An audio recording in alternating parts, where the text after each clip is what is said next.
Hi guys, today I want to talk about three things. The second thing I want to talk about, the main event if you like, will be about the basic challenges of vlogging. In particular autofocus and specifically the Canon G7X.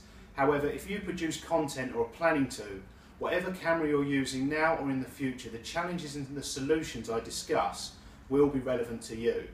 Because this is the second vlog I've made about the G7X, the first thing I want to briefly talk about in this one before I dive straight into autofocus is the first video I made, to give this one some context. The third thing I'll talk about is vlogging equipment in general, specifically cameras and what you require to succeed producing video and content for YouTube. This is about cameras, so the FAQ I predict will be which camera are you using. I have three: the Canon S120, the Canon G7X and an iPhone 5S. At all times in the top corner of every shot will be labelled with which model is being used for that specific clip. And in the description will be a link to all the equipment used. And if you create videos, I would recommend you make a habit of doing this too. Not the clip labelling, but the description below. People often want to know what you're using, and it will help people decide which camera to buy and save you answering the question repeatedly. This will seem like a negative video in respect to the G7X because it's going to focus entirely on the aspects of it which make vlogging with it challenging, but that's not the intention. I would highly recommend the G7X for any YouTuber. When you overcome its idiosyncrasies, it produces amazing looking video. The intention is to share not only the challenges using it so you know what you're getting into, but more importantly the solutions to those challenges I've found over the last 3 months using it. And they're very simple. I know people wade straight in the comments to suggest other cameras like the Sony RX100 Mark III and other alternatives. I'm not dismissing it. The two have more similarities than differences. They're probably even built around the same sensor. Reviews comparing both often struggle to pick a clear winner as they're so similar. The biggest difference between the two is only the price. Right now, in percentage terms, the G7X costs considerably less than the Sony, and that's why I got it. And there is already a video out there titled RX100 M3 Autofocus Sucks, Don't Buy It. And that would be an easy film to recreate with the G7X. So the chances are the solutions I suggest in this video also apply to the Sony. If you have the difficult decision of deciding between the two, you're in a fortunate position. They both create amazing vlogs and many people would love either. So first things first, I've had the Canon G7X camera for nearly 4 months. I got it solely to make YouTube vlogs, not for photography. It has amazing features for photography, that's primarily what it was designed for, but I'm not interested in any of that. I got it and I use it because it's relatively compact and also shoots great HD video. 1080p, 60 frames per second. I put it in movie mode and simply push the red button and point it at what I want to capture. You can, if you want, manually change 2 things in movie mode which are otherwise done automatically. Focus, you can manually override autofocus and then lock it as well. And you can also manually adjust exposure and brightness and again, lock it. When vlogging you're using it backwards, and I don't use the pop-up selfie screen, but I'll come back to why later. So I can't see if exposure needs adjusting or if the focus is out. So I rely on both autofocus and also exposure compensation. Now a short while after I got the G7X, I uploaded a review of it on my channel and compared it to my previous vlogging camera, the Canon S120. It's been a hugely popular video and a fantastic boost for my channel. I'll put a link to it in the description below. It had an unexpected level of success beyond any video I've created before. It's had lots of views and equally lots of comments. Now I've had my channel for a while and it's relatively small, and that allows me to be very engaged with other YouTubers in a community sense. If someone leaves me a courteous comment or asks me a question, I can answer, I will respond, why not? So over the last 3 months, I've not only been making vlogs with the G7X, I've also had hundreds of conversations with fellow YouTubers about the G7X, and common threads of conversation have emerged. There is a certain amount of repetition, but I don't mind that, quite the opposite. To me that demonstrates that there's a requirement for a second video, a follow-up to fill in the gaps and give people the information they want but can't find in my first video or anyone else's. And this is that video. One of the reasons there's so much interest in the G7X is it's used by some very successful high-profile YouTubers. I'm going to name drop loads of YouTubers throughout this video. I want to just make it clear though that I've not been able to speak to any of them. These are my personal opinions, not theirs, but their names come up time and time again when people are quizzing me about the camera. So it would be foolish to leave you guessing as to exactly who I'm referring to. There are loads of people using this camera, but the ones I'm asked and told mainly about are Fun for Louis, Ben Brown, Casey Neistat and Zoella. All hugely popular, inspirational and aspirational to a combined total of millions of viewers. And these YouTubers are highly experienced vloggers and filmmakers. Also, they do it professionally, and I guess that gives them both the pressure to do it well or to the best of their abilities.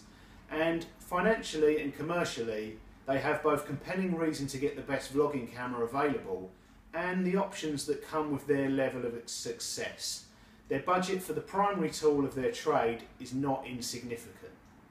So if they all have the same camera, it's either a case of herd mentality, which I would not rule out with the exception of Mr. Neistat, or it's an amazing camera. But whichever the case, their choice of equipment cannot be dismissed. Their opinions are and should be respected. That makes people interested in it for two different reasons. There are people that simply adore them and want to emulate them, but most people I have spoken to simply want to create the best content they can, and part of that means searching out the best equipment they can.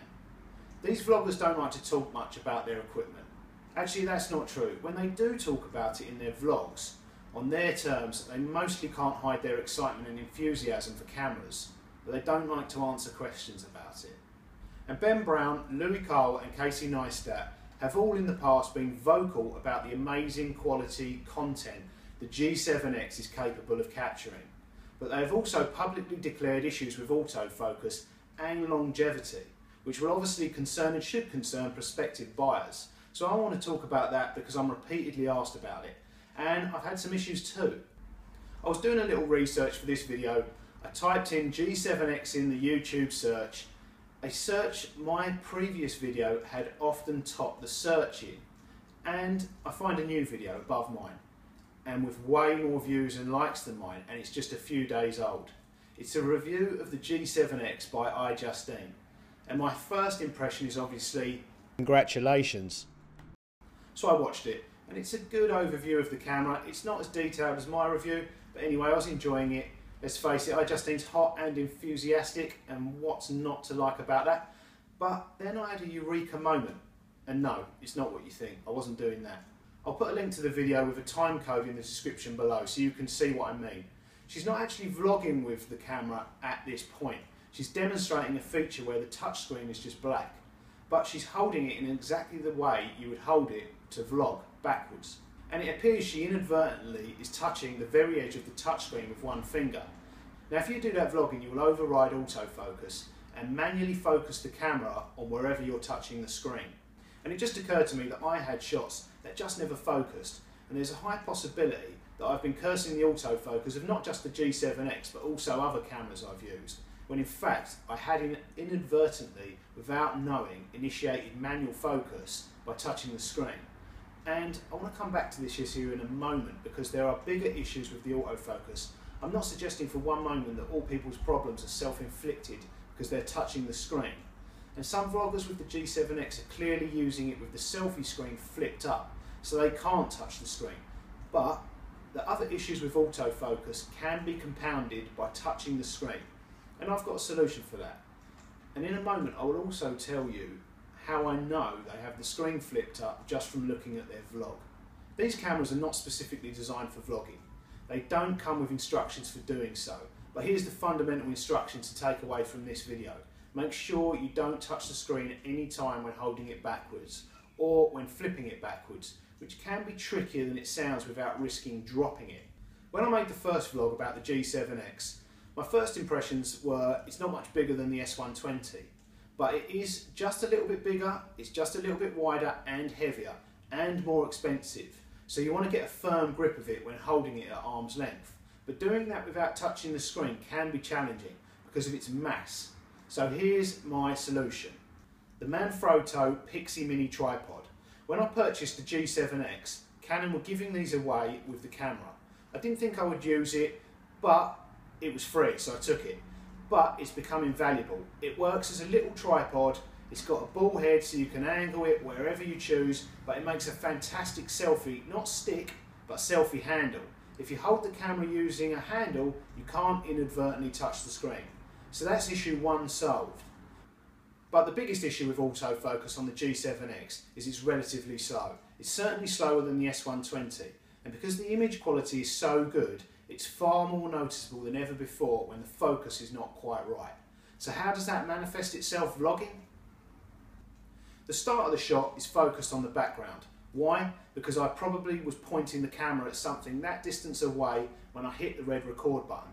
I then hold it up, rotate it to point it at my face, and the autofocus responds, but slowly. Hi guys, I've just finished work for the day and I'm off to meet my girlfriend for dinner and drinks in an area of London called St Giles. The thing with this shot, I knew I'd spoken too quickly and I reshot it and nailed it. But I actually liked the focus transition. I found it funny the camera had focused on the back end of a bus and not my face. So I actually used the one with the focus transition. The thing to understand with autofocus on most cameras is it's both digital and mechanical, and the mechanics age and wear. So how does that manifest itself? Well, it's a little different on each camera. On the S120 it's slowed with age and the noise of this sort of faint clicking increases. You can edit it out in most situations unless you're somewhere super quiet and you're whispering, if you want to keep the audio track that is. It's different on the G7X, and at least one high-profile vlogger I mentioned earlier have said they found the deterioration unbearable after around 3 to 4 months. I tried to ask some of them about it, but they often say they find answering questions about equipment boring, so obviously didn't reply. But let's say that with daily vlogging for 3 to 4 months, which is heavy use, you've got to think that's 90 to 120 vlogs. Maybe more with lighter use. If you upload once a week, that's nearly 2.5 years. And it's still working, it's just working with its idiosyncrasies are frustrating. The interesting thing to mention is they went and got another G7X because when it works, the footage is amazing. And I guess it's the main tool of their trade. If you can earn a good living and your primary and main business expense is buying 3 G7Xs per year, you're onto a good thing. So personally, I don't see longevity of them as a huge issue. They are consumer electronics, not professional. Based on daily vloggers testing them to destruction, the minutes, even hours they capture in 3 to 4 months will take me years. The third issue I want to talk about is the pop-up selfie screen. This has the potential to fix the first issue of touching the screen when holding it, but handheld it's not good to use. I mentioned this in my last video, and when people question me in the comments, I told them to check out Zoella's channel. I'll put a link in the description below. Not to be horrible or offensive, it's just she has a lot of footage demonstrating both the focus issue and also when you use the pop-up selfie screen you can't help but look at it. And Zoella clearly can't either. If you look at videos from around the same time or before this one's uploaded, you'll notice what I'm talking about. And this is a point I said I would come back to earlier. How do you know when people are using the selfie screen?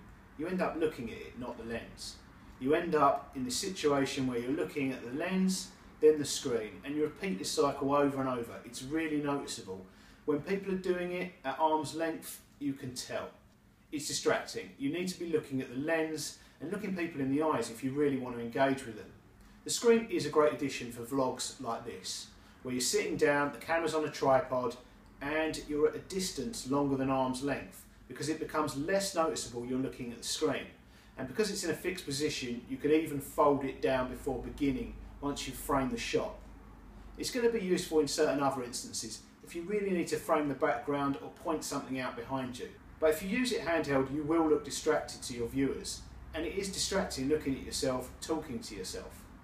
And the reason I like to use Zoella as an example, because as I said earlier, she has a lot of footage, but also it links nicely to the last subjects I want to discuss in this video, and that's what equipment you need to be successful.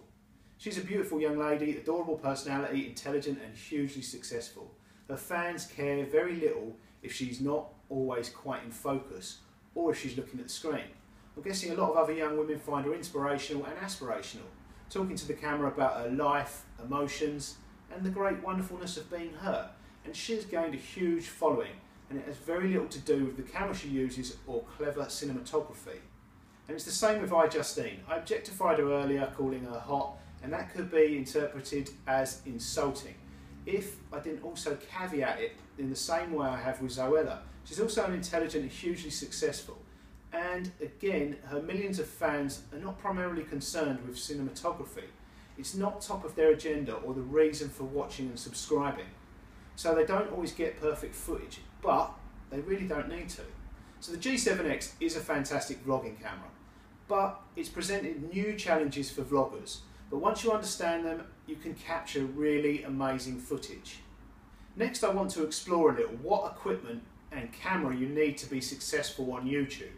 In my last video about the G7X, I said equipment was not the key to success, and you should use whatever camera you have to get started and tell your story. And it's 100% true. Do not let equipment hold you back. PewDiePie, Zoella, iJustine, Casey Neistat, Ben Brown, Funfully, all these hugely successful vloggers, and whoever your favourite vlogger is, if you look at their early videos, if you look at anyone's early videos, it becomes apparently clear that they are successful for being them. Their storytelling, their personality, their creativity shines through. There's a French phrase which translated means the joy of living, and they all share that. Now, from the comments on my last video, this struck a chord with many, and it's fundamental to understand and appreciate this when you're just starting out. You need to just start with whatever you have available. The comments on this video will be strewn with suggestions of better cameras than the ones some of the most popular vloggers use, and it's true, there are much better cameras than the G7X and the S120. My frequent advice for people starting out was not to underestimate your phone. They have made all but the highest quality compact cameras almost obsolete. And rather than just saying it, I put my money where my mouth is to prove it, and shot almost this whole vlog using my iPhone 5S. It's not even a current model. You don't need Super HD to capture just this. If the phone was all I had and this was how I vlogged, my next step would not be a new camera. It would be a microphone and a powered USB connector so I could improve the audio quality. However, this is a simplistic and naive approach to the bigger question. Once you understand that equipment is not the key to your success, you can move on from the basics. And then you need to ask yourself, how do you define success? What are your goals? And if you're comparing and measuring success against the superstars of YouTube, you're already lining yourself up for some serious disappointment. Your goal should simply be to create the best content you're capable of. And of course that should include not just the best creative content, but also technically and visually. It is a visual media. So where do you go from a phone? Not budget compacts, that's for sure. You have to spend a fair amount of money to beat a current iPhone or equivalent. I've been asked a lot to recommend a good and inexpensive camera. It's difficult to answer that because expense is relative, and it will be different for everyone. But I would say the S120 is a fantastic next step from your iPhone. It's going to capture fantastic footage for you, and it's super simple to use, light and compact. Beyond the S120, the incremental increases in quality start to become overshadowed by cost. The next step, the next level in terms of budget, you're at the G7X, the Sony RX100 M3 and the Panasonic LX100, and the list goes on and on. Beyond that, 4K raises at an interesting point. Sure, it's going to be the next benchmark, and I'm keen to get a 4K camera to in some way future-proof my videos. I looked at the Panasonic LX100 when I got the G7X. Now prices change all the time, but back then it was almost 50% more. And for me personally at the time, it was too much to spend. But right now, that's pretty much all it would do for me, future-proof my vlogs. Sure, there are post-production benefits in terms of image cropping and stuff, but right now, how many people actually have Super HD devices to watch my films on? And how many change the default YouTube settings from lower quality to even full HD, let alone Super HD? If you watch a Devon Supertramp film on a huge Super HD screen and then something shot on a phone, the difference is significant. You're going to convince yourself you need a 6K Red Dragon, but watch the two on smaller devices on a phone or an iPad and the difference will seem less significant. That could all change with the imminent change to a subscription service. If YouTube goes head to head with the likes of Netflix and Amazon Prime, you may well see your videos alongside Hollywood movies, in which case you're going to need to up your game. We're all going to need to up our game. So what camera should you get? The first consideration should be your definition of success. Understand that a camera will not define or significantly improve your popularity as much as your creativity and just you being you will. Research vlogs similar in style to your own, find someone whose production quality you admire, hope that they're happy to share with you and the community details of their equipment, and get the best you can afford, but importantly a comfortable spending to achieve your goals. I've covered a lot in this vlog. Some will be relevant to you, some may not. I would ask one thing of you: if you found as little as just one single point useful or helpful, please hit the like button. Toodles!